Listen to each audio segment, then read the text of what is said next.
Questioner, what does it mean to fail in yoga? Who is a failure in yoga? Maharaj answers, it is only a question of incompletion. He who would not complete his yoga for some reason is called failed in yoga. Such failure is only temporary, for there can be no defeat in yoga. This battle is always won, for it is a battle between the true and the false. The false has no chance. Questioner, who fails, the person, Vyakti, or the self, Vyakta? Maharaj, the question is wrongly put. There is no question of failure, neither in the short run nor in the long. It is like traveling a long and arduous road in an unknown country. Of all the innumerable steps, there is only the last which brings you to your destination. Yet, you will not consider all previous steps as failures. Each brought you nearer to your goal, even when you had to turn back to bypass an obstacle. In reality, each step brings you to your goal, because to be always on the move, learning, discovering, unfolding, is your eternal destiny. Living is life's only purpose. The self does not identify itself with success or failure. The very idea of becoming this or that is unthinkable. The self understands that success and failure are relative and related, that they are the very warp and weft of life. Learn from both and go beyond. If you have not learnt, repeat. Questioner, what am I to learn? Maharaj, to live without self-concern. For this, you must know your own true being, Swarupa, as indomitable, fearless, ever victorious. Once you know with absolute certainty that nothing can trouble you but your imagination, you come to disregard your desires and fears, concepts and ideas, and live by truth alone. And questioner, what may be the reason that some people succeed and others fail in yoga? Is it destiny or character or just accident? Maharaj, nobody ever fails in yoga. It is all a matter of the rate of progress. It is slow in the beginning and rapid in the end. When one is fully matured, realization is explosive. It takes place spontaneously or at the slightest hint. The quick is not better than the slow. Slow ripening and rapid flowering alternate. Both are natural and right.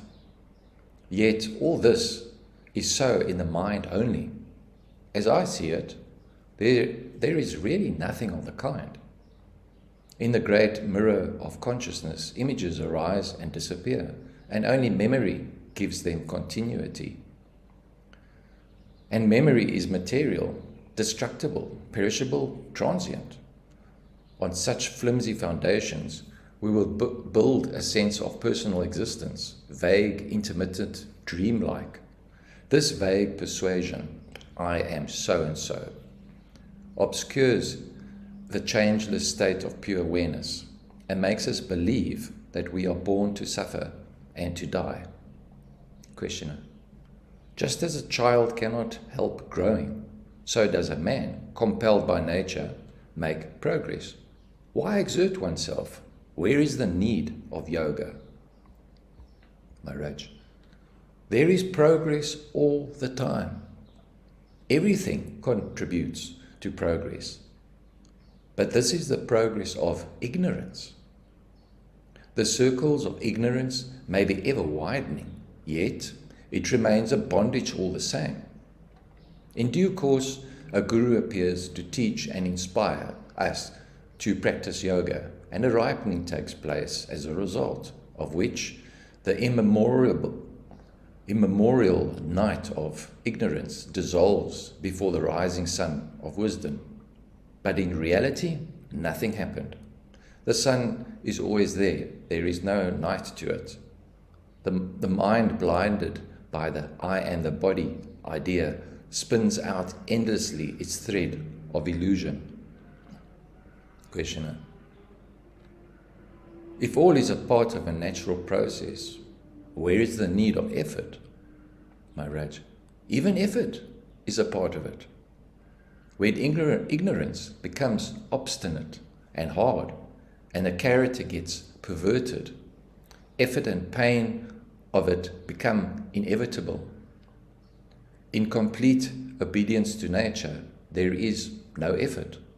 The seed of spiritual life grows in silence and in darkness until its appointed hour. Questioner. We come across some great people who, in their old age, become childish, petty, quarrelsome and spiteful. How could they deteriorate so much? Maharaj. They were not perfect yogis, having their bodies under complete control, or they might not have cared to protect their bodies from the natural decay. One must not draw conclusions without understanding all the factors. Above all, one must not make judgments of inferiority or superiority. Youthfulness is more a matter of vitality, prana, than of wisdom, jnana. Questioner. One may get old, but why should one lose all alertness and discrimination? Maharaj. Consciousness and unconsciousness, while in the body, depend on the condition of the brain. But the self is beyond both, beyond the brain, beyond the mind. The fault of the instrument is no reflection on its user. Questioner. I was told that a realized man will never do anything unseemly. He will always behave in an exemplary way. Maharaj.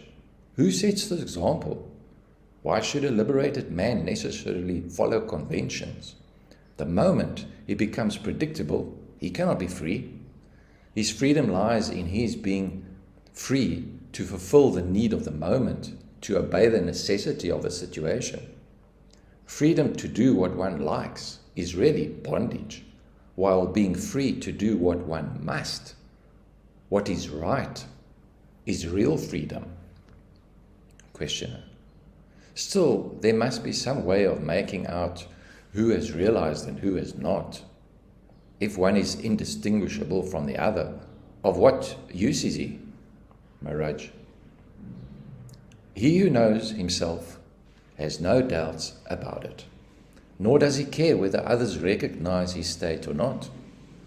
Rare is the realized man who discloses his realization, and fortunate are those who have met him, for he does it for their abiding welfare. Questioner. When one looks around, one is appalled by the volume of unnecessary suffering that is going on. People who should be helped are not getting helped. Imagine a big hospital ward full of incurables, tossing and moaning. Were you given the authority to kill them or, and end their torture, would you not do so? Maharaj.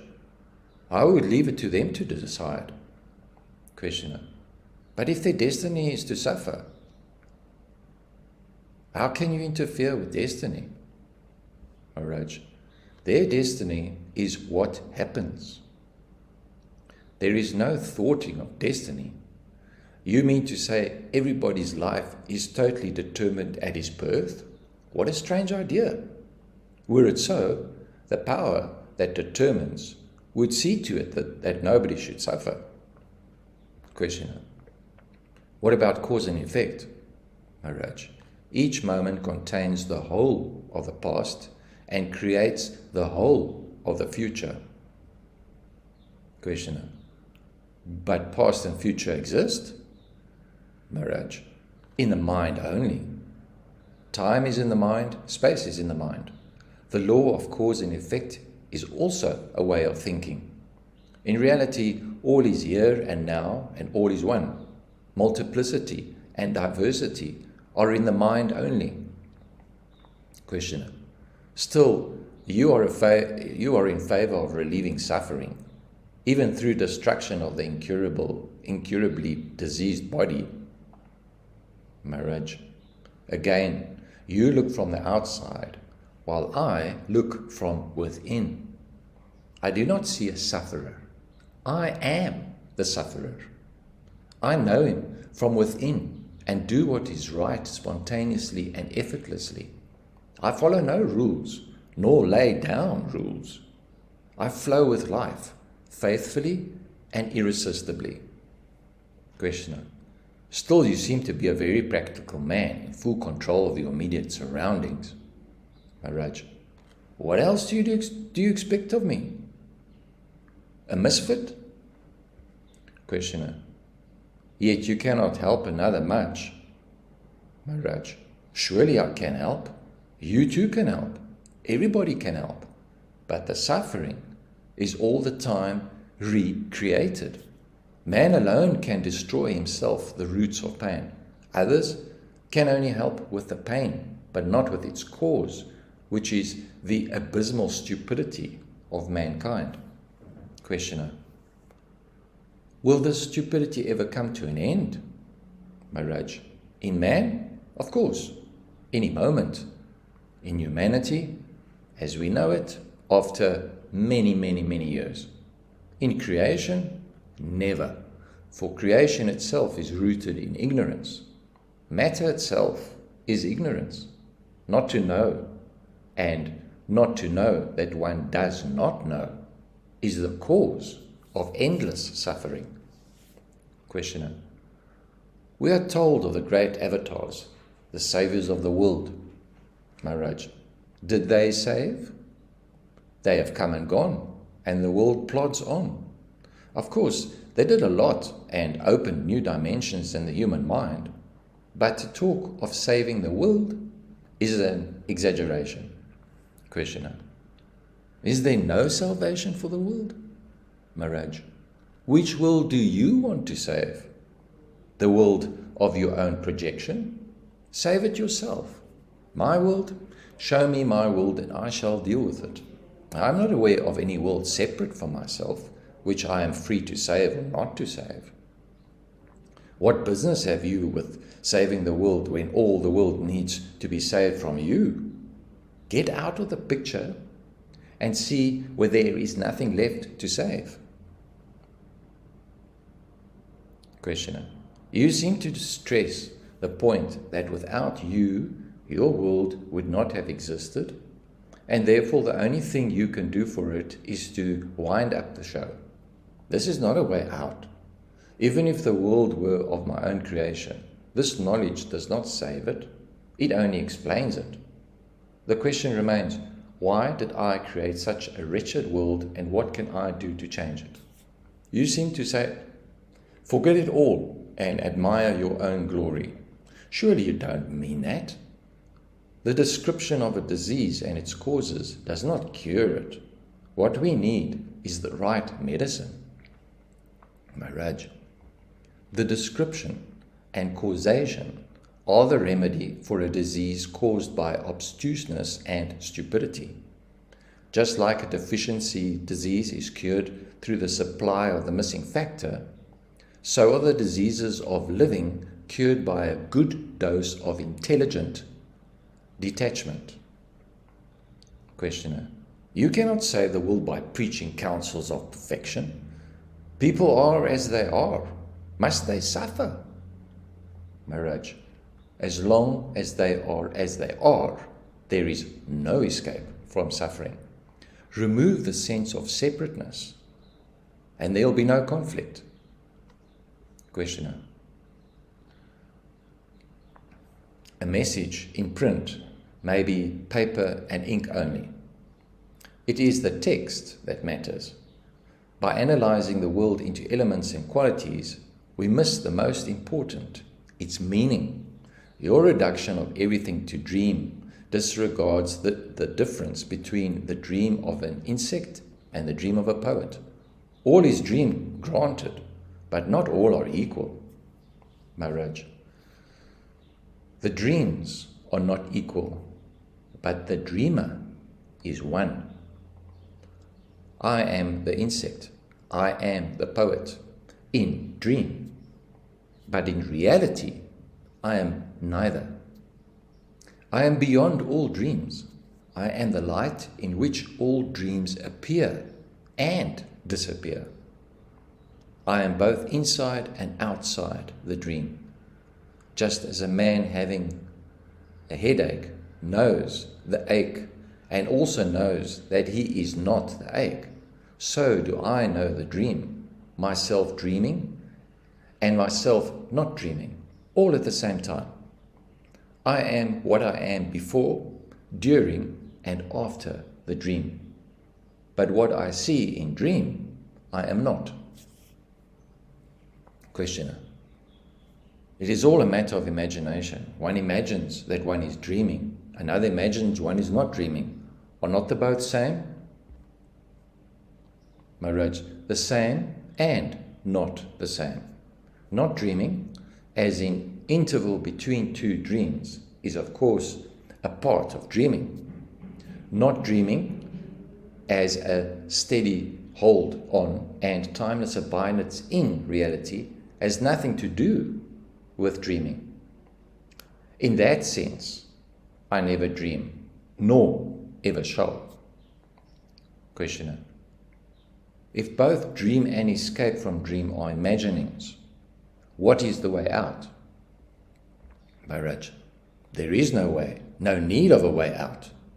Don't you see that a way out is also part of the dream? All you have to do is to see the dream as dream. Questioner. If I start the practice of dismissing everything as a dream, where will it lead me? Maharaj, wherever it leads you, it will be a dream. The very idea of going beyond the dream is illusory. Why go anywhere? Just realize that you are dreaming a dream you call the world and stop looking for ways out. The dream is not your problem. Your problem is that you like one part of your dream and not another. Love all or none of it and stop complaining.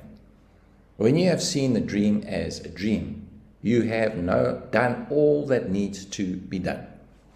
Questioner. Is dreaming caused by thinking? Maharaj, everything is a play of ideas. In the state free from ideation, nirvikalpa samadhi, nothing is perceived. The root idea is I am.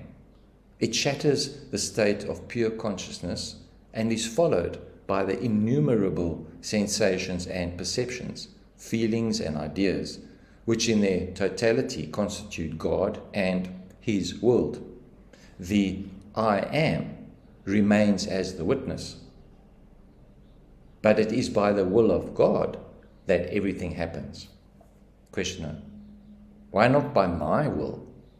Maharaj. Again, you have split yourself into God and witness. Both are one.